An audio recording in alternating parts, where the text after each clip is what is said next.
the innermost workings of how a simple code is turned into flesh and blood. This is what Francis Crick called the central dogma of modern biology: how DNA makes protein. It starts with a bundle of factors assembling at the start of a gene. It's these that trigger the first phase of the process, reading off the information that will be needed to make the protein. The gene is the length of DNA stretching away to the left. Everything's ready to roll. 3, 2, 1.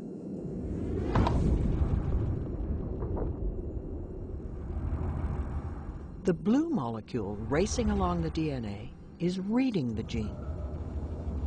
It's unzipping the double helix and copying one of the 2 strands.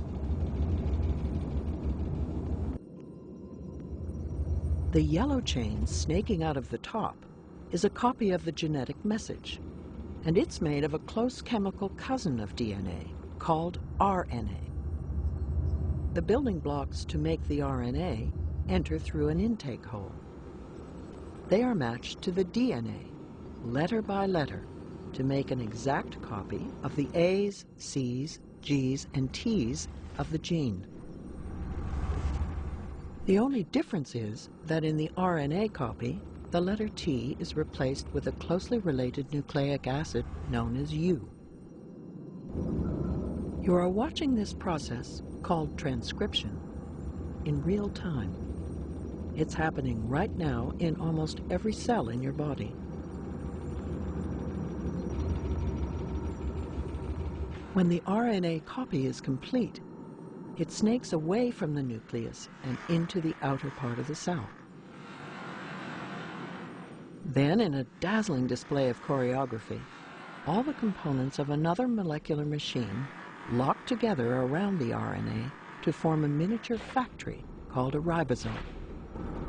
It translates the genetic information in the RNA into a string of amino acids that will become a protein.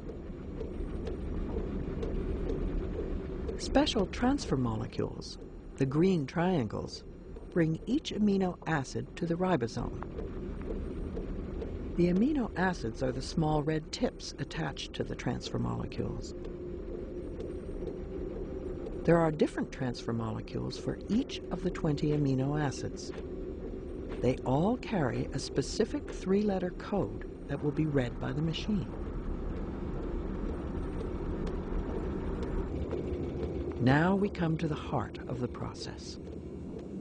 Inside the ribosome, the RNA is pulled through like a tape. The code for each amino acid is read off, 3 letters at a time, and matched to 3 corresponding letters on the transfer molecule. When the right transfer molecule plugs in, the amino acid it carries is added to the growing protein chain. Again, you are watching this in real time. And after a few seconds, the assembled protein starts to emerge from the ribosome. Ribosomes can make any kind of protein. It just depends what genetic message you feed in on the RNA. In this case, the end product is hemoglobin. The cells in our bone marrow churn out 100 trillion molecules of it per second.